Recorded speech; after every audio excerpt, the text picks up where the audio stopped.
Baroda cricket એસોસિએશનની ચૂંટણીને લઈને મહત્વનો ચુકાદો સામે આવ્યો છે। રોયલ સત્યમેવ જયતે ગ્રુપના ઉમેદવાર જતીન વકીલે નિવેદન આપ્યું છે।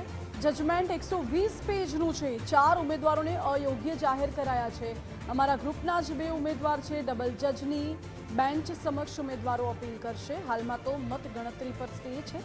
અમે આગળની રણનીતિ નક્કી કરીશું। ચૂંટણી અધિકારીએ યોગ્ય અર્થઘટન નથી કર્યું એટલે કાયદાકીય ગૂંચ ઊભી થઈ છે તેવું જતીન વકીલે નિવેદન આપ્યું।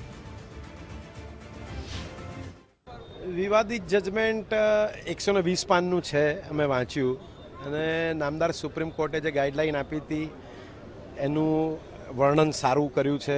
ઇવન અગાઉના જે જજમેન્ટો નામદાર સુપ્રીમ કોર્ટે જે એક અપીલ ચાલે છે ક્રિકેટ રિલેટેડ BCCIની, એમાં પણ જે જજમેન્ટો આપ્યા એ બધાનો ઉલ્લેખ કર્યો છે અને ઇન્ટરપ્રિટેશન કર્યું છે અને અનફોર્ચ્યુનેટ 4 ઉમેદવારોને ડિસ્કોલિફાય કર્યા છે। અમારા ગ્રુપના 2 છે। હવે LPA માટે અમે સમય માંગ્યો છે। LPA ફાઇલ કરીશું અને નામદાર ચીફ જસ્ટિસ અથવા જે બેન્ચમાં હશે ત્યાં આગળ ખબર પડશે। 2 અઠવાડિયામાં અત્યારે તો કાઉન્ટિંગ પર સ્ટે છે એવું છે, પણ એનું પણ એક ઇન્ટરપ્રિટેશન થઈ રહ્યું છે। આગળ 2 અઠવાડિયાની અંદર LPA ફાઇલ થશે ત્યારે શું ઇન્ટરીમ રિલીફ માગવામાં આવે છે એની ઉપર આગળની સ્ટ્રેટેજી નક્કી થશે।